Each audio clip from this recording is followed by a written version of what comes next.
और परमेश्वर के कलाम में जाएंगे। और जिन लोगों ने मैं विश्वास करता हूं कि जिन लोगों ने आज बीज बोया, परमेश्वर उनकी जिंदगियों में 100 गुना बरकत लेकर आएगा यीशु मसीह के नाम में। पवित्र आत्मा जी, मैं प्रार्थना करता हूं मेरे पिता परमेश्वर, जिन लोगों ने आज पवित्र आत्मा जी बीज बोया मेरे पिता, वीरवार की मीटिंग में और संडे की मीटिंग में मेरे पिता तेरे कामों में हेल्प किया है परमेश्वर, इन लोगों को आशीषित कर आज यीशु मसीह नासरी के नाम में, क्योंकि बोने वाले लोग पवित्र आत्मा काटते हैं। मैं विश्वास करता हूं परमेश्वर, जैसे दोरकास ने बोया पवित्र आत्मा जी, और सच में प्रेरितों के काम में मेरे पिता बहुत सारे लोगों ने सच में परमेश्वर विश्वास किया और पवित्र आत्मा जी मेरे पिता अपने जीवन में उद्धार को देखा यीशु मसीह के नाम में। सच में परमेश्वर, जब ये तेरे दास की बात को सुन रहे हैं और अमल कर रहे हैं, इनकी जिंदगी में आज छुटकारे हो और आज वचन को जो सच में परमेश्वर ग्रहण कर रहे हैं, आज पवित्र आत्मा सिंगापुर से, मलेशिया से, थाईलैंड से, मैं उन लोगों के लिए दुआ करता हूं, पाकिस्तान से, कनाडा से, ऑस्ट्रेलिया, अमेरिका, न्यूजीलैंड से, और इसी समय फ्रांस से, फिजी से, और इसी समय ग्रीस से, और इसी समय पवित्र आत्मा जी इंडिया के हर कोने से परमेश्वर जो लोग इस समय देख रहे हैं, छत्तीसगढ़, उड़ीसा, महाराष्ट्र, केरला, पंजाब से, यूपी से, इस समय परमेश्वर जम्मू से, जो लोग दिल्ली से, फरीदाबाद से, इस समय परमेश्वर राजस्थान से देख रहे हैं, पवित्र आत्मा यूपी, बिहार से, उत्तराखंड से और हिमाचल से देख रहे हैं परमेश्वर, इसी समय पवित्र आत्मा उत्तरांचल वालों को, इसी समय मेरे प्रभु गोवा, केरला और इसी समय महाराष्ट्र के हर एक कोने को, मध्य प्रदेश, आंध्र प्रदेश, गोवा को पवित्र आत्मा ब्लेस कर, और तेरा वचन का प्रकाश आज इन्हें मिलने पाए यीशु मसीह के नाम में, आमीन।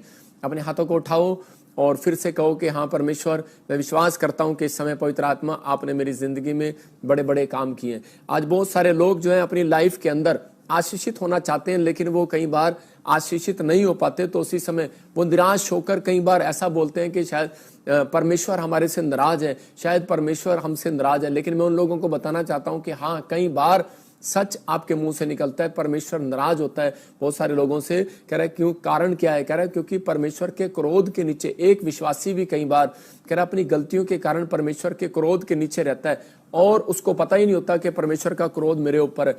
अगर आपको नहीं पता कि परमेश्वर का क्रोध मेरे ऊपर है, मैं आज का टॉपिक आपके सामने लेकर आ रहा हूं, आप राइट डाउन कर सकते हैं। अगर आज आप किसी भी प्रॉब्लम से, में आपको लगता है कि शायद पर मैंने कोई गलती कर दी है, परमेश्वर का क्रोध मेरे ऊपर है, मैं उन लोगों के लिए गुड न्यूज लेकर आया हूं। आज आपके ऊपर से परमेश्वर का क्रोध हट जाएगा। आपको बस बिलीव करना है कि हाँ परमेश्वर तू मेरी जिंदगी में चमत्कार करेगा और मुझे आशीषित करेगा।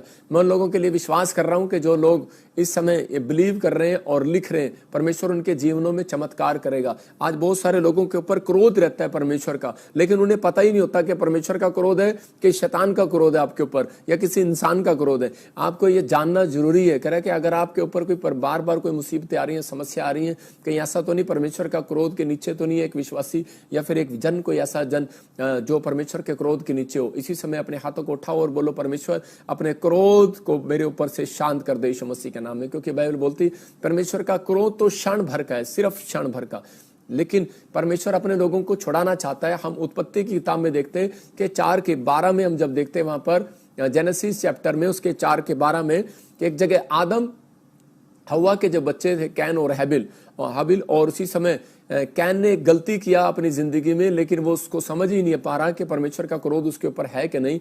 लेकिन परमेश्वर उसके ऊपर क्रोध करके उसको बता रहा है, कह रहा चाहे तू भूमि पर खेती करे और तो भी उसकी पूरी उपज फिर तुझे ना मिलेगी। मैं कह रहा हूं कि इसका मतलब बेशक चाहे किसी ने प्रार्थनाएं करके बहुत प्रभु में जानने के बाद भी बहुत सारी आशीषें ले ली हो, लेकिन कई बार किसी व्यक्ति के ऊपर परमेश्वर का क्रोध बना रहता है। लेकिन पवित्र आत्मा उन क्रोध वाले लोगों के ऊपर से, मैं कह रहा हूं कि आज वो शराब बंधन को तोड़ना चाहता है। यहाँ पर लिखा, कह रहा है चाहे तू भूमि पर खेती करे तो भी उसकी पूरी उपज, इसका मतलब 30% मिलेगा तुझे, 100% नहीं मिलेगा।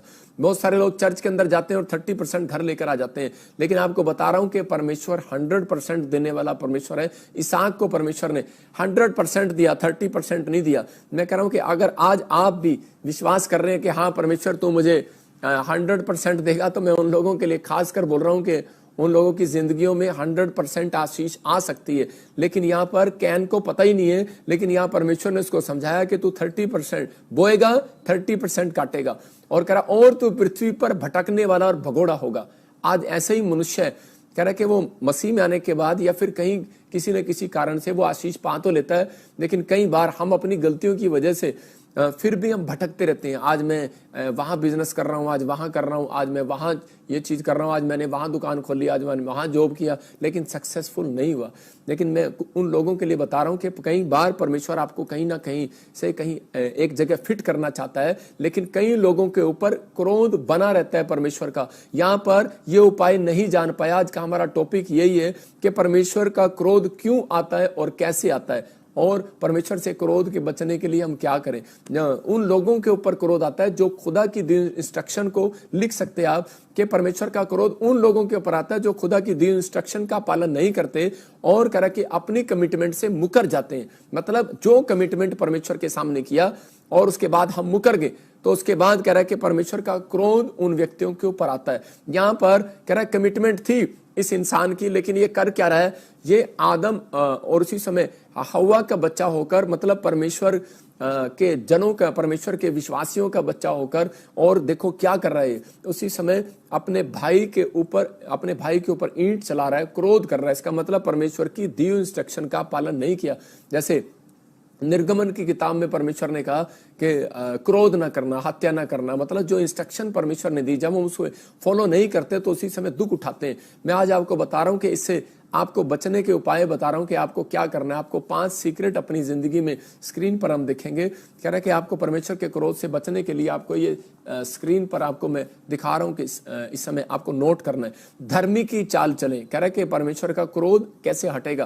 कह रहा है यीशु पर विश्वास करें। अगर आप अन्य जाति नहीं जानते परमेश्वर के नाम को, तो आपको उसी समय करना है। मैं फिर कह रहा हूं कि बहुत सारे लोग मेरे चर्च में आते हैं और उनको पता ही नहीं होता प्रभु के बारे में। हो कहीं आकर मुझे कई तरीके से नाम से बुलाते हैं, लेकिन उन लोगों को नहीं पता कि हम कौन है और किस प्रकार से हम प्रार्थनाएं करते हैं। कुछ लोग आकर मांगते हैं अलग अलग तरीके से, लेकिन नहीं, परमेश्वर अपने लोगों को बचाना चाहता है। अगर मैं जो आज आपको सिखा रहा हूं, जब आप वीरवार को सीखने के बाद संडे चर्च को अटेंड करेंगे, ऑनलाइन या चर्च के अंदर आएंगे, मैं कह रहा हूं अगला छुटकारा आपका होगा यीशु मसीह के नाम में।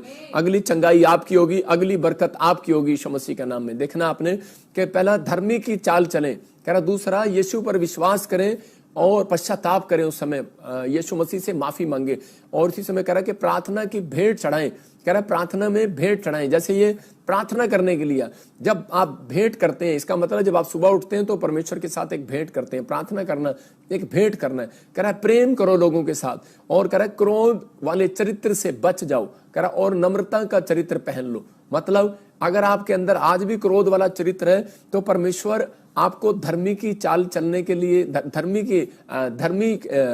नहीं ठहराएगा। मैं फिर कह रहा हूं लोगों के लिए ये 5 पॉइंट्स आज आपकी जिंदगियों में बड़ी बरकत को लेकर आएंगे। लेकिन अगर आपको विश्वास है तो ही बरकत आएगी ना। आपको बिलीव करना है कि हाँ परमेश्वर तो मेरी जिंदगी में काम करेगा। हम देखते हैं जैसे दाऊद बोलता है परमेश्वर के भजन संहिता में, कह रहा 92 के 12 में, पवित्र आत्मा ने मुझे कहा सुबह कि मैं आज बहुत सारे धर्मी लोगों को आशीष दूंगा, लेकिन उसके लिए धर्मी बनना पड़ता है। आपको अगर धर्मी बनने के 2 फायदे हैं। मैं फिर बता रहा हूं कि आपको धर्मी की चाल चलना है। परमेश्वर का क्रोध हटता चला जाएगा उन लोगों के ऊपर से जो लोग धर्मी की चाल चलने की भी कोशिश कर रहे हैं। कुछ लोग बोलते हैं मेरे से शराब नहीं छूटती, मेरे से बीड़ी नहीं छूटती, मेरे से गुस्सा नहीं छूटता, मेरे से मतलब बहुत सारी कमियां मेरे अंदर। पहली बात, परमेश्वर आपको आज से ही प्यार करने लगा है, क्योंकि जब आपने ये बात कही मेरे अंदर ये कमियां हैं, जब आप अपनी कमियों को देखते हैं तो परमेश्वर उसी दिन आपसे प्यार करता है। परमेश्वर ऐसे व्यक्ति को ऊपर उठाना चाहता है। कह रहा है कि आज मैं वो बता रहा, कह रहा धर्मी किन लोग, धर्मी बनने के फायदे क्या है, लेकिन आप धर्मी क्यों बनो? आप अच्छा खा रहे हो, अच्छा पहन रहे हो, बाइबल बोलती है, कह रहा धर्मी के ऊपर आशीर्वाद है। कह रहा वो ज्यादा दिन जिएगा, ज्यादा दिन आशीषित होगा और खजूर के समान होगा, बढ़ता चला जाएगा। कह रहा और धर्मी को कह रहा टुकड़े मांगने ना पड़ेंगे। मैंने बेनिफिट बताए आपको। अब आपका फैसला है कि मैं धर्मी बनूं या ना बनूं, मतलब मैं परमेश्वर के पीछे चलूं या ना चलूं। और परमेश्वर का क्रोध हटेगा उस व्यक्ति के ऊपर से जब वो धर्मी की चाल चलेगा। जब मैं आपको फायदा बता रहा हूं तो आपको धर्मी बनने का फायदा, बेनिफिट, आप उस कंपनी में काम करते हैं जहां पर आपको फायदे मिलते हैं, जहां पर आप ज्यादा काम वहां पर करते हैं, जहां उस कंपनी में ज्यादा दिन टिकते हैं आप, जब आपको पता लगता है कि हाँ इस कंपनी में मेरे को बेनिफिट ये मिलेंगे। आप देख सकते हैं कि यहाँ परमेश्वर ने आपकी जिंदगी में एक आशीष रखी है, आपको आशीष ठहराई है कि आपको बिलीव करना है। अगर आप धर्मी बनते हो तो कह रहा है कि धर्मी के ऊपर आशीर्वाद है, ज्यादा दिन जिएगा और कह रहा खजूर के समान फलेगा, फूलेगा, बढ़ेगा, और कह रहा लोबान के देवदार के समान बढ़ता चला जाएगा। मतलब कि आप बढ़ते चले जाएंगे, आज से घटेंगे नहीं। आपका बिजनेस, आपकी फैमिलियां, आपकी हर चीज, बैंक बैलेंस बढ़ेंगे, घटेंगे नहीं। लिखा धर्मी के, और कह रहा कि तीसरा कह रहा दाऊद बोलता है, कह रहा धर्मी को मैंने एक जन को भी टुकड़े मांगता नहीं देखा। हम देखते हैं भजन संहिता 37:5 में, देखो क्या लिखा, 25 में क्या लिखा, 37:25 में लिखा, मैं लड़कपन से लेकर बुढ़ापे तक देखता आया हूं, परंतु ना तो कभी धर्मी को त्यागा हुआ और ना उसके वंश को टुकड़े मांगता देखा है। इसका मतलब कि दाऊद बोल रहा है इस बात के लिए कि परमेश्वर, मैंने कभी धर्मी को टुकड़े मांगते नहीं देखा। आज परमेश्वर आपकी जिंदगियों में वो आशीष देना चाहता है, वो ब्लेसिंग को देना चाहता है। आपको बिलीव करना है कि हाँ परमेश्वर, कि मैं धर्मी बनने के लिए तैयार हूं। अगर आज आप विश्वास कर रहे हैं इस बात के लिए, मैं कह रहा हूं अगली आशीष चर्च आपकी होगी यीशु मसीह के नाम में।